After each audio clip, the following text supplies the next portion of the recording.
Hello' guys, কি খবৰ আপোনালোকৰ? মই ৰেম্বকান্ত আৰু মই আজি আহিছোঁ আমাৰ গাঁৱৰ ৰাস্তাত আৰু এইফালে খেতি পথাৰত পানী বেছি হৈ আছে।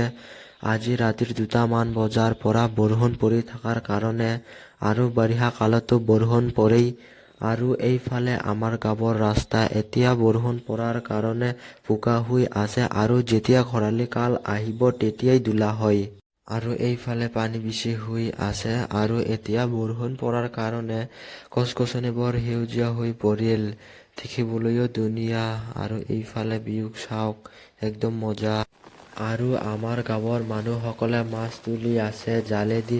আপোনালোকৰ মৰম আৰু চাপৰ্ট দিহে মই আগবাঢ়িব পাম। আশা কৰোঁ আগলৈ মোক মৰম আৰু চাপৰ্ট দি যাই ময়ো আগলৈ ভিডিঅ' দিব চেষ্টা কৰিম। তো আজিৰ কাৰণে এইখিনি মোৰ ভিডিঅ'। আশা কৰোঁ নেক্সট ভিডিঅ'ত লগ পাম। Bye bye.